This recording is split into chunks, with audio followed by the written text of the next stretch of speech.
आज इस वीडियो में हम लोग कॉन्स्टिपेशन के बारे में जानेंगे।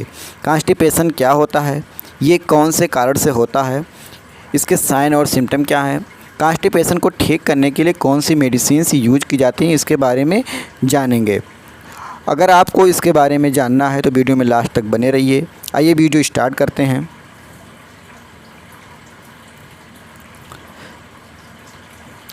Constipation, a condition in which stool become hard, dry and difficult to pass and bowel movements don't happen very often। Constipation एक ऐसा कंडीशन है जिसमें स्टूल बहुत हार्ड हो जाता है, ड्राई हो जाता है, सूख जाता है स्टूल और पास होने में डिफ़िकल्टी होती है और बॉयल मूवमेंट्स अक्सर क्या होता है कि रुक जाता है। तो ये कॉन्स्टिपेशन के कंडीशंस हैं। अदर सिम्टम में include painful bowel movements and feeling bloated, uncomfortable and sluggish. Constipation में कुछ सिम्टम्स को इंक्लूड किया गया है, जैसे पेनफुल बाउल मूवमेंट्स होता है, अगर बाउल मूवमेंट हो रहा है तो वो पेनफुल होगा। फीलिंग ब्लोटेड, ऐसा लगेगा कि गैस बना हुआ है। अनकम्फर्टेबल महसूस होगा। एंड स्लूजिस, और सुस्ती और अनकम्फर्टेबल महसूस होगा पेशेंट को।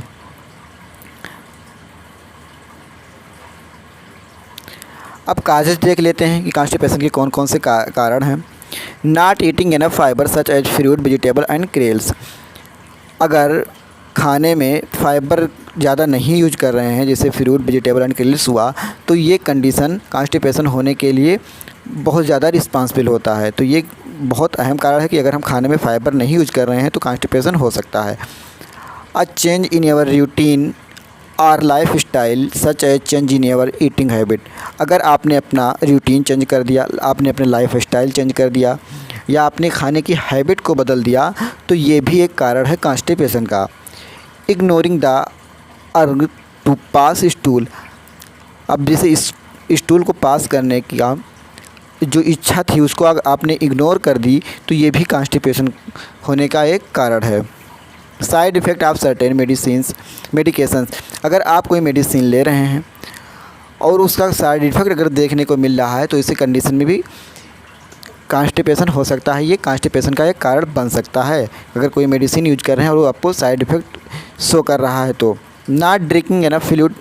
अगर आप ज़्यादा वाटर नहीं पी रहे हैं या अगर मतलब कोई फ्लूइड ज़्यादा नहीं ले रहे हैं तो भी एक कॉन्स्टिपेशन का कारण है। Decrease exercise. अगर आपने एक्सरसाइज को डिक्रीज कर दिया, एक्सरसाइज नहीं कर रहे, तो ये भी एक कॉन्स्टिपेशन का कारण है। एंग्जाइटी और डिप्रेशन ये भी कॉन्स्टिपेशन के कारण हैं। अगर आप हमेशा डिप्रेस रहते हैं, एंग्जाइटी में रहते हैं, तो ये भी कॉन्स्टिपेशन होने का कारण है। प्रेगनेंसी। अक्सर केसों में अक्सर क्या होता है कि प्रेगनेंसी में कॉन्स्टिपेशन देखने को मिलता है, तो ये भी एक कारण है कॉन्स्टिपेशन का। साइन एंड सिम्टम देखते हैं कि कॉन्स्टिपेशन के कौन कौन से साइन और सिम्टम हैं। Absent stool passing. इसमें क्या होता है कि जो स्टूल पास है वो अब्सेंट हो जाता है। Abdominal pain and cramps. पेट में दर्द होगा और साथ में मरोड़ भी होगी। Abdominal inflammation and swelling. Abdominal inflammation हो जाएगा, स्वेलिंग आ जाएगी।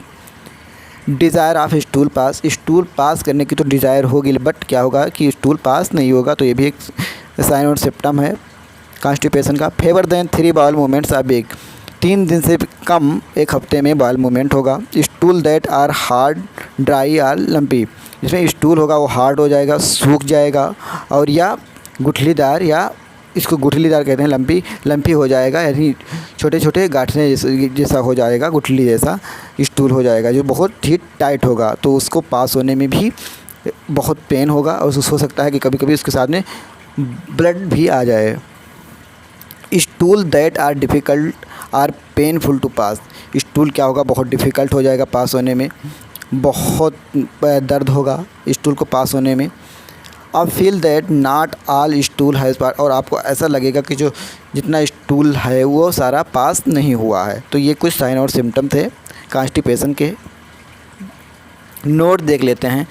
Absence of stool for many days का severe body damage and increase the chance of poison. जैसे बहुत दिनों से, कई दिनों से स्टूल पास ना हो तो ये बॉडी को बहुत ज़्यादा नुकसान पहुंचाता है। इससे क्या हो सकता है कि increase the chances of poison. इससे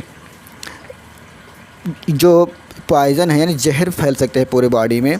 इसे कहते हैं ना कि आंत में ये जमा रहेगा तो उससे क्या होगा, बहुत सारे नुकसान होंगे, जिससे क्या होगा कि हमारे बॉडी में एक जहर की तरह फैल जाएगा।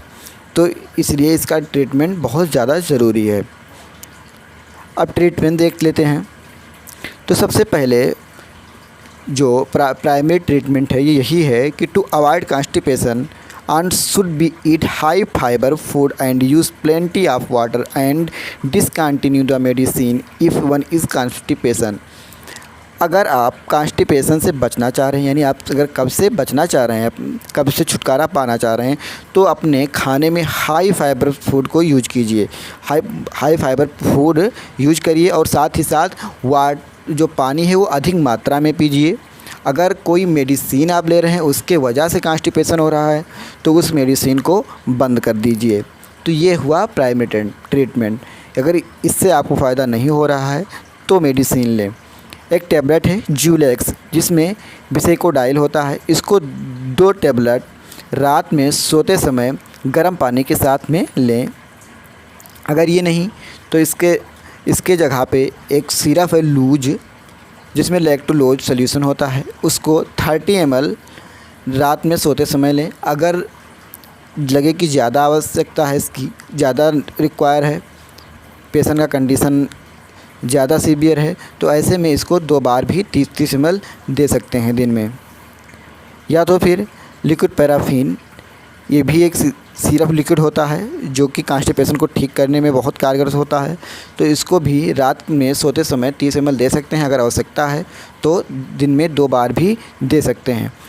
अगर लैक्टोलोज सिरप देने से, क्रीमाफिन देने से या बेस्कोडाइल टैबलेट देने से भी आराम नहीं हो रहा है, कॉन्स्टिपेशन नहीं ख़त्म हो रहा है, तो ऐसे कंडीशन में 500 ml सॉल्व सोल्यूशन और glycerine enema can be use. 500 ml solve solution यानी साबुन का घोल 500 ml उसका यूज़ कर सकते हैं, या ग्लाइसरीन जो एनीमा आती है उसको लगाया जा सकता है। अगर कॉन्स्टिपेशन हैबिचुअल हो यानी आदतन हो तो इसमें इसबगोल का यूज, पेट सफ़ा का यूज किया जा सकता है। कोई भी लैक्सेटिव ज़्यादा समय तक ना लें, क्योंकि अगर लंबे समय तक इस्तेमाल कर रहे हैं तो ये आपके लिए ज़्यादा प्रॉब्लम क्रिएट कर सकता है। वार्निंग देख लेते हैं। This video make only for knowledge purpose, so don't take और use any medicine without doctor advice.